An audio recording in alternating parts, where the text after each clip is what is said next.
Bonjour à tous, bienvenue dans Start Me Up. Vous la connaissez, cette émission, c'est celle qui donne la parole aux jeunes entreprises innovantes. J'ai le plaisir d'accueillir sur ce plateau aujourd'hui Marc Vaillant. Bonjour Marc. Bonjour Alexandre. Alors, vous êtes président d'Azursoft, qui est pionnier en matière de solutions logicielles pour la sécurité. On va en parler dans quelques instants, mais j'ai le plaisir de retracer un peu votre carrière. Vous me corrigez si j'ai pas tout juste. Vous avez occupé les fonctions de PDG chez l'éditeur Keystone Software, vice-président de Business Unit chez Hewlett Packard, vice-président Global Sales et Marketing au sein de Motorola aux USA et DG de Mobileway. Et la reprise en main donc d'Azursoft depuis quelle année ? 2015. 2015. Alors, faites-nous un peu la carte d'identité avant de nous expliquer très clairement ce que propose Azursoft, mais justement, cette reprise, le nombre d'employés, le chiffre d'affaires, où est-ce que vous êtes implanté ? Très bien. Donc Azursoft sont des solutions de sécurité. Ouais. À l'origine, le cœur de métier, c'est tout ce qui est vidéosurveillance, télésurveillance.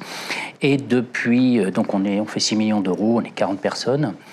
Et depuis 2017, croissance par acquisition. D'accord. On va le développer tout ça. Très bien, très bien. Je voulais la carte d'identité très précise. Voilà. Vous êtes implanté où ? Alors le siège est à Nice. Ouais. On a un bureau dans le sud de Paris, à Pau et à Millau. D'accord. Alors, vous proposez des solutions de sécurité, on le disait, unifiées qui permettent de collecter, de traiter, d'analyser des données hétérogènes issues de tout système. Est-ce que vous pouvez nous développer un petit peu ces solutions ? Oui, alors ce sont donc, dans la partie télésurveillance, c'est tout ce qui va être la vidéo, principalement. Oui. C'est ce qui va être de l'accès, une porte qui s'ouvre, une porte qui se ferme, détection de mouvement, détection de voix, pour la sécurité des biens et des personnes. D'accord. Donc ça, c'est pour ce qui est accès. Est-ce que vous avez d'autres... Oui, alors ça, c'est la partie donc, historique. Ouais. Et depuis 2017... on en reparlera, mais au travers de 2 acquisitions, ce que l'on appelle l'hypervision, c'est-à-dire c'est une brique logicielle qui se met au-dessus des systèmes de sécurité, concurrents, complémentaires, et ainsi de suite, et qui permet d'avoir un tableau de bord de la sécurité. D'accord. Est-ce que vos marchés sont uniquement français ou aussi internationaux ? 25% est réalisé à l'international. D'accord. Et plutôt quel pays ? Alors ça reste quand même assez francophone. D'accord. Par exemple ? Nos copains belges, nos amis suisses et luxembourgeois. D'accord. Alors, quelle est votre typologie de clients ? Combien en avez-vous aujourd'hui et quel profil ? Alors, on en a plus de 1000. Dans les verticaux, ça va être la grande distribution, ça va être la banque, ça va être le militaire, ça va être l'industrie, qu'elle soit pharmaceutique ou autre, des entrepôts. Et puis, il y a des plus petits, ça va être une entreprise qui a plusieurs sites et qui veut consolider, concentrer son pilotage de la sécurité. Et dans ces cas de figure, vos interlocuteurs sont toujours les mêmes ? Alors, c'est souvent des directeurs de la sécurité, de la sûreté. Ça bouge vers des DRH, puisqu'on va sécuriser des employés, protéger des employés. Donc, il y a des DRH qui commencent à être des interlocuteurs tout à fait importants. D'accord. Vous êtes très actif dans le cadre de votre développement et vous avez une stratégie qui est bâtie sur 2 piliers, je crois. Oui. Alors, il y a 3 piliers exactement. Donc, il y a la partie, on parle produit là. Oui. Bon. Il y a la partie, je reviens, donc historique, télé, vidéo, surveillance. La partie hypervision et une autre partie qui est une partie réglementaire. C'est-à-dire ? Autour de réglementation du travail. D'accord. Donc mettre en place des process quand on va sur un chantier. Est-ce qu'on a bien mis son casque, ses chaussures protégées ? Est-ce qu'on a bien fait sa visite médicale et ce genre de choses ? Si on va dans une entreprise chimique, ce sont d'autres réglementations. Et donc on est vraiment protection du salarié, protection des biens. D'accord. Voilà. Alors, l'innovation est très importante, je crois, chez vous. Vous consacrez chaque année 20% du chiffre d'affaires ? Oui, 20%. À la R&D ? Vous pouvez nous développer un petit peu ça ? Oui. Il y a combien de personnes déjà qui travaillent en R&D ? La moitié. D'accord. Donc ça fait 20. Ouais. Donc on est 20 à développer. Il y a dans l'ADN d'Azursoft tout ce qui va être expérience client, satisfaction du client. Donc là-dessus, l'autre partie va être commerciale, admin, mais une grosse partie est au niveau du support technique, accompagnement projet et autres.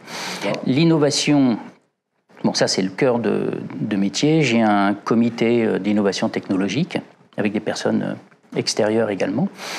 Ça a été beaucoup dans les vidéos, beaucoup dans les télécoms, Maintenant, ça démarre depuis 1 an et demi sur l'intelligence artificielle.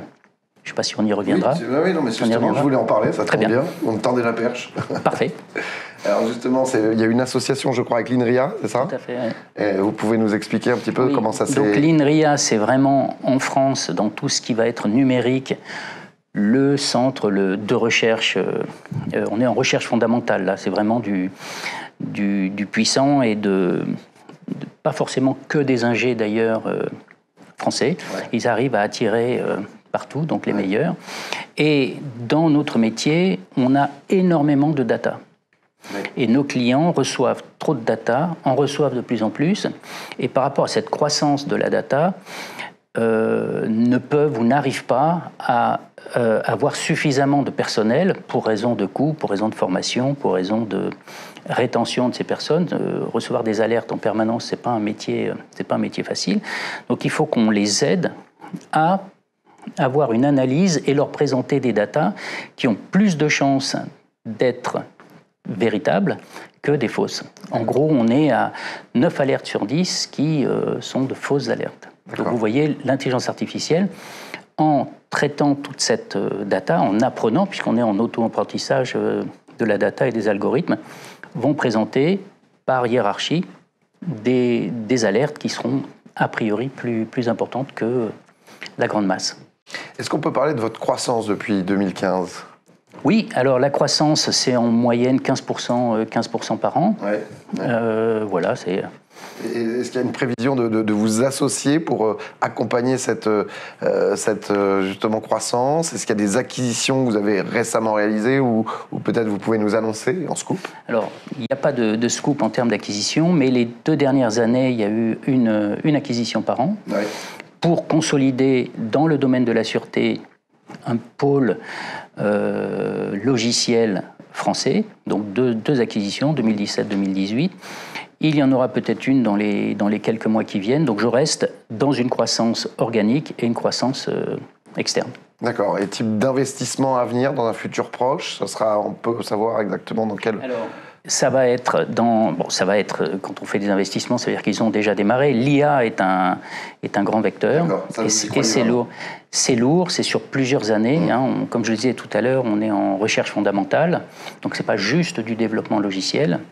Donc là, avec l'INRIA, par exemple, je suis engagé sur 3 ans.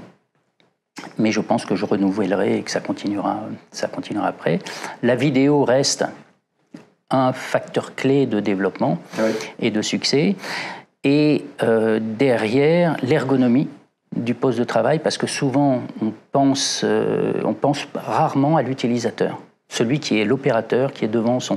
Donc là-dessus, également, des investissements en termes d'ergonomie. Pour faciliter... Justement, exactement. Très bien. Si vous voulez souhaiter avoir plus d'infos sur Azursoft, eh bien, s'affiche sur votre écran le site internet. Vous pourrez donc aller découvrir et en savoir plus. J'ai juste un reproche à vous faire, Marc, c'est que ça manque de femmes dans votre équipe de direction. Voilà. C'est vrai. Il faudra y songer. En tout cas, on vous souhaite beaucoup de succès, que l'écurie Marc Vaillant en ait autant que celle de Michel Vaillant, justement. Merci à la Dream Team Agora, à la production et à la réalisation. À très vite pour un nouveau Start Me Up. En attendant, prenez soin de vous. Ciao.